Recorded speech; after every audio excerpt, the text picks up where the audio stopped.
वंदे मातरम। मैं संतोष सिंह आप सबका अपना यूट्यूब चैनल आरबीआई मैथ पर एक बार फिर से स्वागत करता हूं। कैसे हो गाइज? सब बढ़िया है, सब चकाचक। आई होप आप बहुत अच्छे होंगे। बच्चे, आज हम बिहार पुलिस सेट का वो खतरनाक सेट लेकर के आए हैं जो कि आपके दिल को खुश कर देगा। और यहाँ से, इस सेट से आपके एग्जाम में क्वेश्चन फंसने के ज़्यादा चांसेस हैं। इसीलिए आप ध्यानपूर्वक वीडियो को बिना भगाए हुए आप देखिए, फिर आपका कल्याण जरूर होगा। बात समझ रहे हो गाइस? तो चलो देर न करते हुए बेटा, अब हम वीडियो को स्टार्ट करते हैं। ठीक है, आज का पहला सवाल बेटा, थोड़ा इसको टाइप करना मुश्किल था, इसीलिए हम ये सवाल को बोर्ड पर लिख दे रहे हैं। ठीक है ना? उसके बाद हम आपको सॉल्व करके सिखाते हैं। पहला सवाल कहता है बेटा, ये कहता है कि 0.18 और इस पर है लाइन बार। क्या बोलते हैं इसको? लाइन बार बोलते हैं, या कोई बंदा इसको रेकॉर्डिंग भी बोलता है। ठीक है ना? तो 8 पर रेकॉर्डिंग या 8 पर लाइन बार है। क्लियर है? इसका कहता है कि सरलतम रूप क्या है, का सरलतम रूप क्या है। यानी इसको जब आप सॉल्व करेंगे तो इसकी जो वैल्यू है वो कितनी आएगी, ये आपको निकालना है। ठीक है, ध्यान से समझना। ये सवाल बच्चे गलती करते हैं, और जो बच्चा आज देख रहा है वो जिंदगी में कभी भी इस तरह के सवाल को गलती नहीं करेगा। ठीक है, ध्यान से बेटा सिर्फ समझते जाओ मेरी बात को। जरा आप गौर से देखिए तो पॉइंट के बाद जो संख्या लिखा हुआ है उसे आप लिख दीजिए। क्या लिखा हुआ है? 0.18 है ना? तो पॉइंट के बाद क्या है बेटा? 18। तो आप लिख दीजिए इसको 18। लिख दिया। जितने पे बार नहीं है, अर्थात जितने पे रेकॉर्डिंग नहीं है, उस संख्या को आप यहां से हटा दीजिए। यानी हटा दीजिए का मतलब घटा दीजिए। तो किस पर बेटा रेकॉर्डिंग नहीं है? 1 पर रेकॉर्डिंग नहीं है। तो हम क्या करेंगे बच्चे? 1 इसमें घटा देंगे। बात समझ रहे हो? ठीक है, अगर मान लो यहाँ पे 28 रहता तो यहाँ पे हम क्या लिखते? 2 लिखते। 38 रहता, यहाँ क्या लिखते? हम 3 लिखते। यानी जिस संख्या पर बार नहीं दे रखा हो उसे आप क्या कीजिए? पूरी संख्या लिख करके घटा दीजिए। बस इतनी से काम करना है आपको।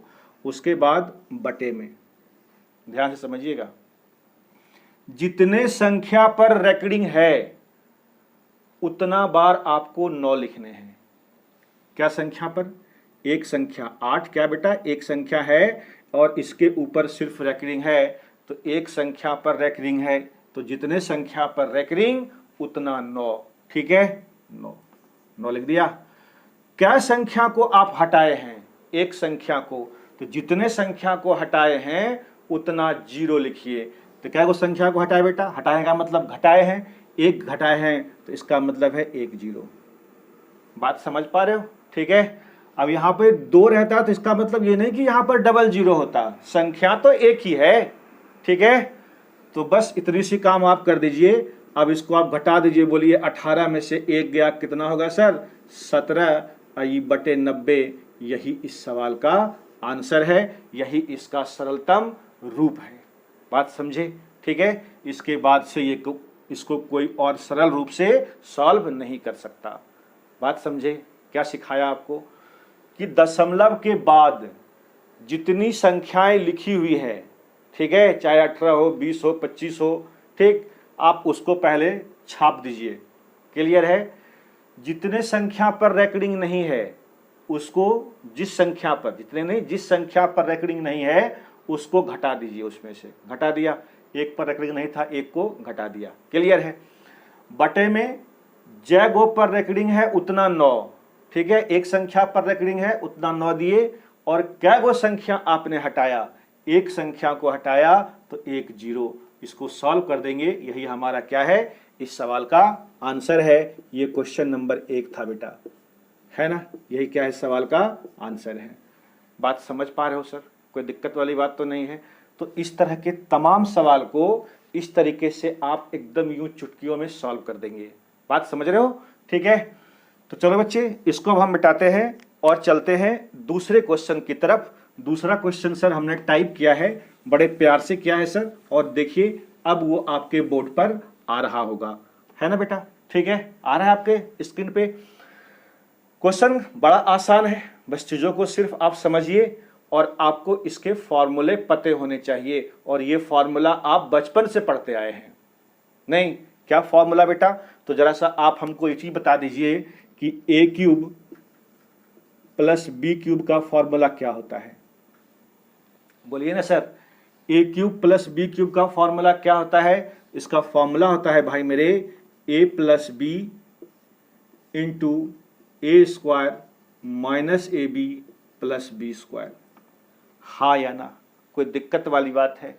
ए क्यूब प्लस बी क्यूब बराबर A plus B into A square minus A B और प्लस बी स्क्वायर, यही ए क्यूब प्लस बी क्यूब का फॉर्मूला होता है। ये आप बचपन से पढ़ते हुए आए हैं। हाँ या ना? कोई दिक्कत? ठीक है, ये तो फॉर्मूला है। अब देखिए इसके बेस सवाल कैसा है। ये वाला दूसरा नंबर सवाल कहता है 780 गुना 780 गुना 780। 780 कितना बार लिखा गया है? 3 बार लिखा गया ना सर। तो हम क्या सर 780 का पावर 3 लिख नहीं सकते? लिख सकते हैं। उसके बाद देखिए बीच में प्लस का साइन है और 220 220 220 ये भी 3 बार मल्टीप्लाई है। तो अगर कोई एक ही संख्या जितनी बार मल्टीप्लाई हो उतना उसका क्या होता है? पावर होता है। ठीक है, तो 220 भी कितने बार लिखा गया है सर? 3 बार लिखा गया है। तो इसीलिए हम इसको लिखेंगे 220 का पावर कितना? 3। बात समझ पा रहे हो गुरुजी? ठीक है, अब नीचे में है 780 गुना 780 यानी 2 बार है। तो क्या हम इसको 780 का स्क्वायर लिख नहीं सकते? बताइए ना सर। फिर है माइनस 780 गुना 220। कोई दिक्कत? ठीक है, ये तो सवाल ही लिखा हुआ है। उसके बाद 220 प्लस गुना 220 2 बार लिखा गया है, प्लस साइन दे करके। तो 220 का क्या लिख दोगे आप? स्क्वायर। बात समझ रहे हो? ठीक है, अब आप बताइए हमें, ये अगर हमने इसको ए कहा और इसे बी कहा तो क्या ये ए क्यूब प्लस बी क्यूब नहीं हुआ सर? हुआ। तो ए क्यूब प्लस बी क्यूब का फॉर्मूला होता क्या है? ए प्लस बी, यानी इन दोनों को जोड़ेंगे ना, और A square minus A B plus B square. और नीचे में देखिए यही A square minus A B plus B square लिखा हुआ है ना। आपने 780 को ए माना है ना, तो यहाँ पर ये ए हो गया। बताइए ए का स्क्वायर है कि नहीं है? इसे आपने ए माना है, इसे आपने बी माना है, ये भी क्या है आपका? बी है। 220 को बी माने हैं। ठीक है, तो ए का स्क्वायर माइनस ए गुना बी, ए बी, अब प्लस बी का स्क्वायर। तो बताइए जो चीज ऊपर है वही चीज नीचे है, तो ये और ये दोनों न कट जाएगा सर। ठीक है, आप देख लीजिए, हम एक फॉर्मूला लिख देते हैं आपको यहाँ पर, ए क्यूब प्लस बी क्यूब। नहीं, 780 को हमने क्या माना है? ए, और 220 को हमने क्या माना है? बी माना है। तो बताइए सर इसका फॉर्मूला ना हो जाएगा sir A plus B into A square minus A B plus का बी स्क्वायर, और बटे लिखिए। ठीक है, ये क्या है? A square minus A B plus B square है कि नहीं है? बताइए ये ना कट जाएगा सर। तो क्या बचेगा आपका? सिर्फ ए प्लस बी, और ए प्लस बी ए किसको माने थे आप? 780 को, और बी किसको माने थे? 220 को। यहाँ पे बिठा दीजिए, इसको जोड़ दो बेटा, बताओ कितना होगा इसका आंसर? 720 और 780 और 220, 7 दूनी 9, कितना हो जाएगा? जल्दी बोलो। 10। ठीक है, और फिर ये 00, 1000 हमारा इस सवाल का आंसर है। ठीक है, अब आप ध्यान से समझिए मेरी बात को, इतना हमें पेपर में करने की जरूरत नहीं है। बात समझे? ये तो बिल्कुल डिटेल्स है। जैसे ही आपको ऊपर में ए क्यूब बी क्यूब दिखे, ठीक है, तो नीचे में इसका मामला सेट रहता है। यहाँ पे बीच में प्लस है तो इसको जोड़ के तैयार रखिए, डायरेक्ट 780 प्लस 220 आंसर। ठीक है, अगर यहाँ पर माइनस रहेगा ए क्यूब माइनस बी क्यूब, ठीक है, तो आप इसको 780 में से 220 क्या करते? घटा देते, और यही आपका आंसर होता। बात समझ रहे हो? ठीक है, अगर ये ए क्यूब बी क्यूब नीचे होता, तो वो चीजें कहाँ लिखते हैं हम, नीचे लिखते। ऊपर कट के क्या आता, 1 आता, यानी 1/, लिखते उसको। बात समझ रहे हो कि नहीं समझ रहे हो? ठीक है, तो इस तरह के सवाल को डायरेक्ट करने के तरीके हैं। ए क्यूब बी क्यूब रहे, बीच में प्लस है जोड़ दीजिए, बीच में माइनस है घटा दीजिए, बात खत्म। अगर ये नीचे रहेगा तो ऊपर में 1, नीचे में आप जोड़िएगा और घटाइएगा। बात समझ रहे हो कि नहीं? ठीक है, तो ये चीजें भी बेटा हमने आपको करवा दिया, बड़े प्यार से करवाया सर। ठीक है, क्वेश्चन नंबर ये 2 था। अब हम चलते हैं गाइज क्वेश्चन नंबर 3 की तरफ। क्वेश्चन नंबर 3 सर अब आपके बोर्ड पर दिख रहा है गाइज, दिख रहा है क्वेश्चन नंबर 3। क्वेश्चन नंबर 3 कहता है भाई कि 2 वृत्तों के क्षेत्रफल का अनुपात 9:16 है। वृत्त का क्षेत्रफल है ना? तो आप बताइए सर, क्षेत्रफल दे रखा है हमारा वृत्त का कितना, 9:16 दे रखा है 2 वृत्तों के। नहीं तो हमसे यहां से पूछा है कि उनकी परिधि का अनुपात क्या होगा। ठीक है, वृत्त के परिधि का। तो आप बताइए सर, यदि हमें परिधि निकालना हो तो परिधि बराबर क्या होता है सर? फॉर्मूला 2πr होता है ना। परिधि बराबर कितना होता है? 2πr। तो पहले वृत्त के लिए भी 2π होगा और दूसरे वृत्त के लिए भी 2π होगा। तो 2π तो बेटा रेशियो में है, वो तो कट ही जाना है, उसको तो लिखने से कोई फायदा है नहीं। सिर्फ आपको यहां पर क्या चाहिए? रेडियस चाहिए।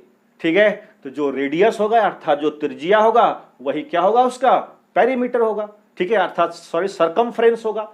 ठीक है, सरकमफ्रेंस का मतलब क्या बोलते हैं इसको? परिधि। क्लियर है? तो हमारा यहां से पहला कर्तव्य ये बनता है कि अगर ये क्षेत्रफल दे रखा है तो हमको क्या निकालना है यहां से? उसका बोलिए त्रिज्या। बोलते जाओ बेटा मेरे संग संग, जितना आप बोलोगे ना उतना आप सीखोगे। ठीक है, चुपचाप बैठने से कोई काम होने वाला है नहीं। ठीक है, तो आप बताओ बेटा यहां से हमें यहां से त्रिज्या कितना मिलेगा? त्रिज्या कितना मिलेगा? नहीं तो क्षेत्रफल क्या होता है जरा सा आप बताइए तो? πr² होता है ना। πr² बराबर क्या दे रखा है? 9। तो यदि हम r² का मान निकालेंगे तो 9/π होगा। नहीं, और r निकाल देंगे यहां से, इधर क्या हो जाएगा? √, यानी 9 का 9/π, तो 9 का वर्गमूल 3, और ये क्या हो जाएगा आपका? √π। तो ये √π तो इसके लिए भी आएगा और इसके लिए भी आएगा। तो ये √π तो कट ही जाना है हमें। ठीक है, नहीं वो तो कट ही जाएगा। तो आपको सिर्फ क्या करना था? इसका वर्गमूल निकाल दीजिए, वही आपका त्रिज्या हो जाएगा। क्लियर है? तो बताइए 9 का त्रिज्या सर कितना होगा? अरे 9 का वर्गमूल कितना होगा सर? तो 9 का वर्गमूल होगा सर 3, और ये 16 का वर्गमूल हो जाएगा 4। तो जो त्रिज्या है वही क्या है? वही परिधि है ना बेटा? वही क्या है हमारा? परिधि। 2πr इधर भी, 2πr इधर भी, तो 2π से 2π कट जाएगा, सिर्फ r रह जाएगा, यानी यही 3:4 हमारा क्या हो गया? इसके परिधि का रेशियो हो गया। समझे सर? कोई दिक्कत वाली बात है नहीं ना? इतनी सी बात समझ पाए आप? बहुत सुंदर। ठीक है, तो बस आप रेडियस निकाल दीजिए, परिधि वही होगा जो रेडियस है ना? क्योंकि जो पाई है वो तो कट ही जाना है उसको, और आगे फिर आपको कोई दिक्कत नहीं होगा। ठीक है, तो आप डायरेक्ट लिखने की कोशिश कीजिए। ठीक है, तो फिर आपको कोई दिक्कत वाली बात नहीं होगा। क्लियर है सर? ठीक है, आइए सर अब हम चलते हैं अगले क्वेश्चन की तरफ। क्वेश्चन नंबर 4 ध्यान से देखिएगा, है कि नहीं? कहता है क्वेश्चन नंबर 4 आपके बोर्ड पर आ रहा होगा सर। एक चतुर्भुज के कोणों का अनुपात 3:4:5:6 है। एक चतुर्भुज है, 4 भुजाओं से घिरी हुई आकृति को क्या बोलते हैं? चतुर्भुज बोलते हैं। ठीक है, तो उसके क्या दे रखे बेटा? कोण यानी एंगल्स का रेशियो दे रखा है। क्या दे रखा है? 3:4:5:6, बस 4 होगा, है ना? 3, 4, 5, 6 ये दे रखा है हमारा। ये क्या है? उसके कोणों का अनुपात। क्या है गुरुजी? ये कोण का अनुपात है। तो आप बता दीजिए सर, चतुर्भुज के चारों कोणों का योगफल होता कितना डिग्री है? बोलो, बोल दिए सर। चतुर्भुज के चारों कोणों का योग कितना डिग्री? 360 डिग्री, है कि नहीं? बहुत सुंदर बोले आप। तो 360 डिग्री इसका योगफल होता है। तो आप भी क्या कीजिए? इस सब का योग निकाल दीजिए, है कि नहीं है? तो 6, 4, 10, 5, 15 और 3, 18, यानी हमारे अकॉर्डिंग 18 हुआ। और होता कितने हैं सर? 360 डिग्री, ठीक है। चतुर्भुज के चारों कोनों का योगफल, तो बोलो बेटा 18 दूनी 36, यानी 20 का मल्टीपल नहीं हुआ ये, ठीक है। 20 बार में कट जाएगा ये, तो ये 20 का मल्टीपल हुआ। हमसे पूछा क्या है, सबसे बड़े कोण की माप, सबसे बड़ा कोण सर इसमें क्या है बताइए, तो 6 है, तो आप 6 का मान निकाल दीजिए। 6 की वैल्यू इसमें भी कितने का मल्टीपल कर देंगे हम, 20 का, तो बोलो बेटा 6 दूनी 12, 120 डिग्री, यही हमारा सबसे बड़ा कोण का माप है। बोलो सर समझ पाए, कोई दिक्कत है इसमें, नहीं ना, बड़ा आसान सवाल था। बस सिर्फ आपको ये पता होनी चाहिए कि चतुर्भुज के चारों कोनों का योगफल कितना होता है। जिसको ये चीज पता है वो सवाल डायरेक्ट बना देगा, एकदम धड़ाधड़ सॉल्व कर देगा। बात समझ रहे हो, ठीक है। तो चलो बच्चे, इसको मिटाया हमने। ये क्वेश्चन नंबर 4 था गाइज, और बड़े प्यार से आपको समझाया। क्वेश्चन नंबर 4 के बाद बारी आती है सर क्वेश्चन नंबर 5 की। क्वेश्चन नंबर 5 देखो बेटा, बड़ा आसान क्वेश्चन है। कहता है यदि राम का वेतन मोहन से 50% कम है। देख लो जरा सा, ये हमने लिखा राम और ये लिखा हमने क्या सर, मोहन। मोहन से कहता है ये 50% कम है, तो अगर ये 100 होगा तो बोलो बेटा 100 का 50% क्या 50 नहीं होगा सर?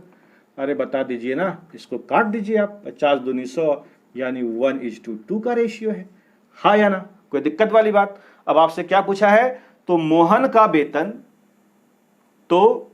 वेतन राम से कितना प्रतिशत अधिक है? ये मोहन हुआ, ये राम हुआ, इससे बताइए ये कितना अधिक है, बताइए ना सर। तो आप कहेंगे 1 अधिक है। किससे? जिससे है उसको नीचे लिखा जाता है, यानी ये होगा नीचे। अब परसेंट निकालने के लिए 100 से मल्टीप्लाई, यानी ये 100% है, ठीक है। ये अधिक है, प्लस का मतलब क्या है, ये अधिक है, यानी 100% अधिक है। यही क्या है हमारा इस सवाल का सटीक आंसर है। बात समझे, कोई दिक्कत है? बहुत बढ़िया। आजा बच्चे, ये क्वेश्चन नंबर 5 किया हमने। अब हम चलते हैं गाइज क्वेश्चन नंबर 6 की तरफ।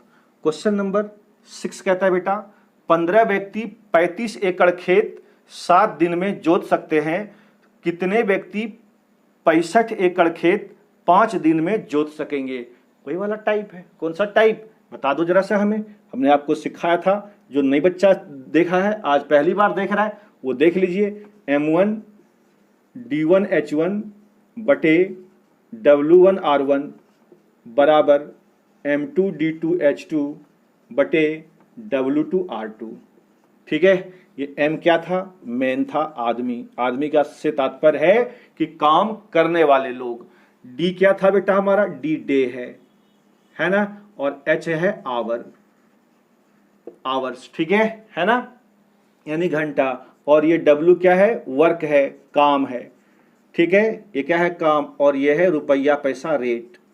बात समझ रहे हैं? और वही चीज इधर है, सिर्फ 2 लिखा हुआ। ये फर्स्ट स्टेप का डेटा है और ये सेकंड स्टेप का डेटा है। क्लियर है? इसी पर हम क्या करेंगे, इस सवाल को एकदम से सेट कर देंगे और आंसर विद इन सेकेंड आएगा। अभी आप देख लीजिए।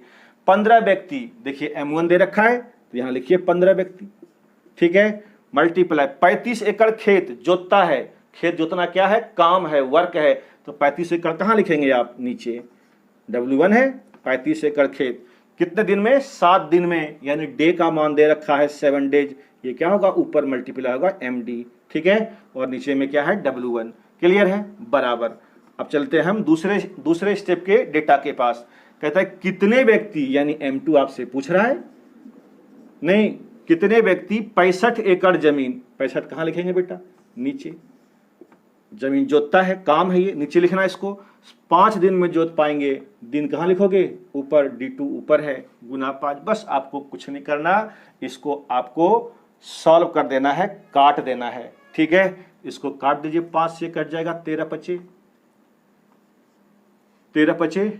65, ठीक है।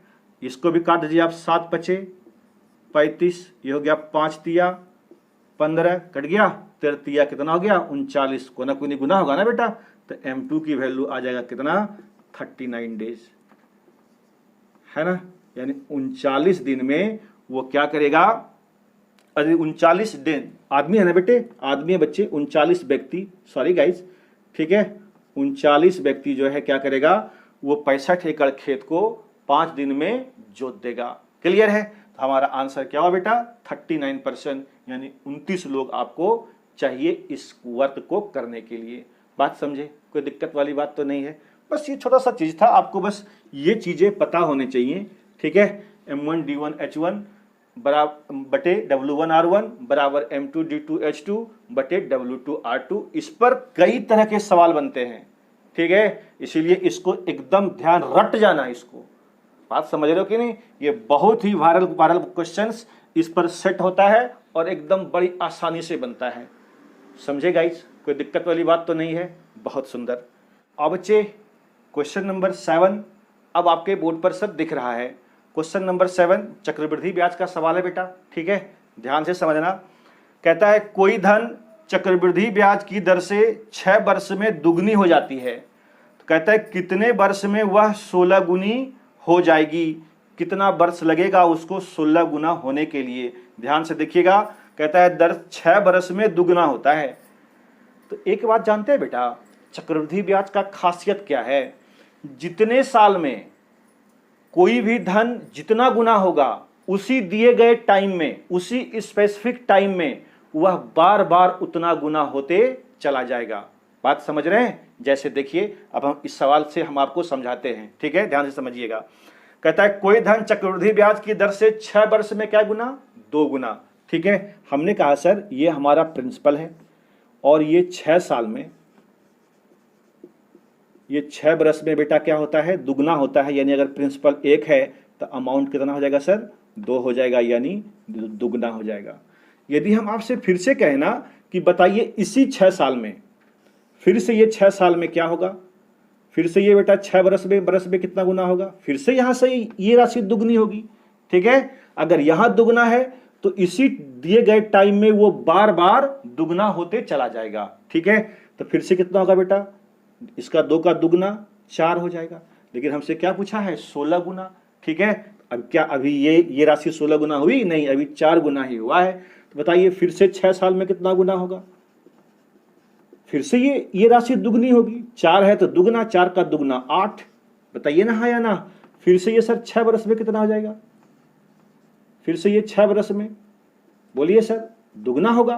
तो दुगना 8 का दुगना कितना होगा? 16।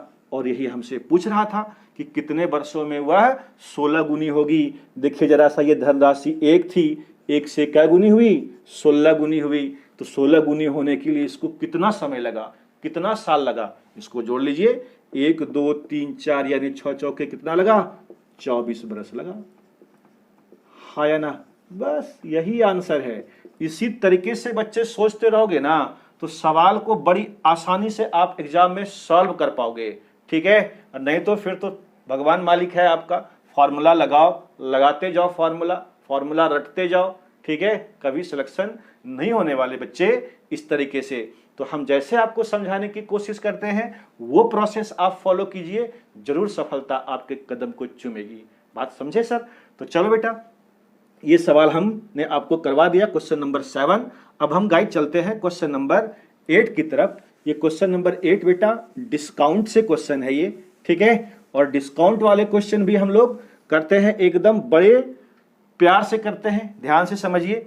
कहता है एक किताब का अंकित मूल्य 80 रुपया है। अंकित मूल्य समझते हो बेटा? अंकित मूल्य का मतलब होता है जिसको जो दाम उसमें छपा हुआ है। ठीक है ना? Printed rate. तो अंकित मूल्य कितना उसको बोलते हैं हम लोग इंग्लिश में MP बोलते हैं, है कि नहीं? Marked up price. तो अंकित मूल्य कितना है सर? यानी MP इसका 80 रुपया लिखा हुआ है कि नहीं? वह 72 रुपये में बेच दिया। MP था 80 और बेच दिया कितने में बेटा? आपको बताइए तो 72 रुपये में बेच दिया। ठीक है, कितने में सर? 72 रुपये में बेच दिया मेरे बेटे। तो अब आप बता दीजिए जरा सा हमें कि आपको छूट कितना दिया। ये नहीं पूछ रहा है कि छूट प्रतिशत ज्ञात कीजिए, बोलो ना बेटा, है ना? तो इसको आप बड़ी आसानी से सॉल्व कर लेंगे। 80 का दाम था, अब 72 रुपया में दे दिया, तो बताइए कितना रुपया छोड़ा आपको? यानी छूट क्या रुपये का दिया? बोलिए ना सर। तो छूट दिया कितने का? 72 8 80 नहीं होता है, यानी 8 रुपये का आपको छूट दिया। ठीक है, और ये छूट किस पर दिया होगा? MP पर दिया है ना? तो छूट हमेशा MP पर निकलता है बेटा। तो 8 बटे MP लिखिए, नीचे और इसको परसेंट में लाने के लिए 100 से मल्टीप्लाई कर दीजिए, 0 से 0 खत्म, 8 से 8 खत्म, यानी 10% की क्या दिया आपको, वो छूट दिया है कि नहीं। तो छूट कितना निकल गया बच्चा, 10% इसका आंसर है। बताओ कोई दिक्कत है, समझ पाए आप इतनी सी बात को, ठीक है। जितना दाम था और बेचा वो 80 रुपया दाम था उसका, यानी MP अंकित मूल्य, छपा हुआ मूल्य 72 में सर बेच दिया, तो छूट दिया 8 का, ठीक है। तो और छूट परसेंट हमेशा निकलता है MP पर, तो MP कितना है, 80 है, तो 8/80 गुना 100, इसको सॉल्व कर दीजिए, आंसर है कि नहीं। बड़ा आसान, ये तो हम लोग रोजमर्रा की जिंदगी में हमेशा करते हैं, है कि नहीं।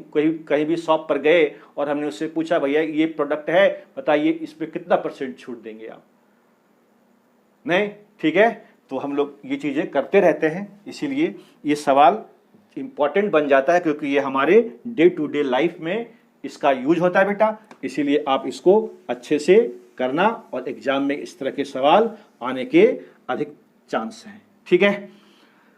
आ जाओ गाइस, ये था क्वेश्चन नंबर 8। क्वेश्चन नंबर 9 की तरफ चलते हैं बेटा। क्वेश्चन नंबर 9 कहता है 4 कार है, 4 कार्स, ठीक है। 4 कारों की चाल दे रखा है बेटा, स्पीड है ये, चाल है ये, कितना है, 2:3:4:5, ठीक है। 2, 3, 4, 5 है ये, किसका, चाल का अनुपात है, ठीक है। अब क्या बोल रहा है, समान दूरी तय करने में इन कारों के द्वारा लिए गए समय का अनुपात क्या होगा। तो आपसे समय का अनुपात पूछा है बेटा, क्या पूछा है, समय का अनुपात पूछा है, क्लियर है। अब जरा यहां ध्यान से समझना मेरी बात। चाल का रेशियो दे रखा है और कहता है दूरी समान है, दूरी क्या है बच्चे, समान है। तो अगर दूरी समान हो तो चाल का उल्टा क्या होता है, समय होता है। तो आप इसको उलट दीजिए, यानी 1/2, 1/3, 1/4 और 1/5, ये क्या हो जाएगा, हमारा समय का रेशियो हो जाएगा। अब आप इसको सॉल्व कर दीजिए। रेशियो तो कभी भी फ्रैक्शन यानी बटा में हम लोग लिखते नहीं है, ठीक है।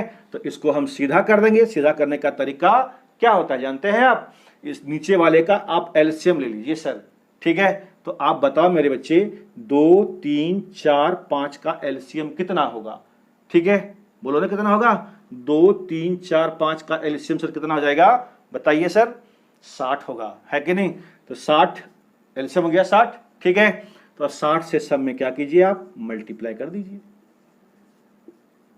अपने आप सीधा हो जाएगा। ये बात समझे कि नहीं, ये काट दो बेटा, कितना हो जाएगा 30, ये 3 दूनी 6 20, ये 15 चौके 60 और ये 12 पचे 60, यानी 20 30 20 15 12, ये क्या हो जाएगा, इसका समय का रेशियो हो जाएगा। इस तरीके से आप इसको बड़ी आसानी से निकाल लेंगे, ठीक है।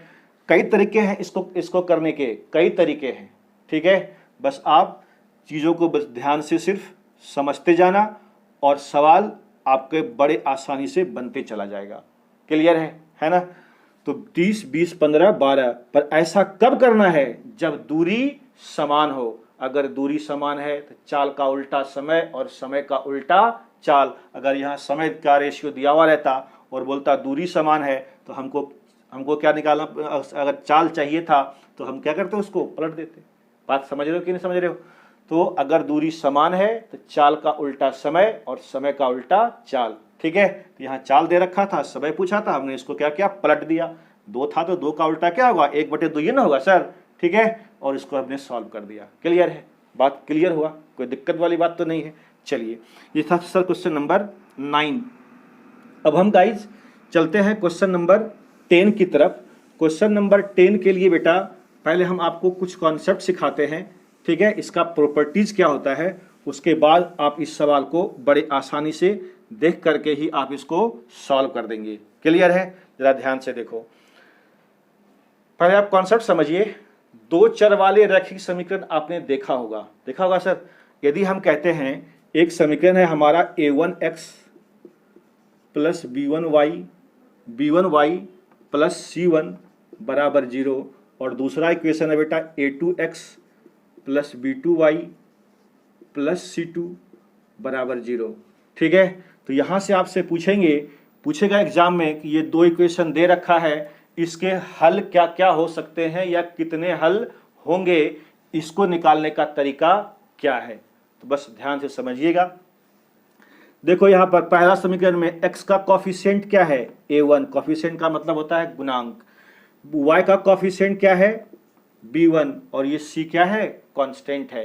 बात समझ रहे हैं? तो ध्यान से समझिएगा, हम यहाँ पर आपको प्रॉपर्टीज समझा रहे हैं, बस ध्यान से आप चीजों को समझते चले जाइए। पहला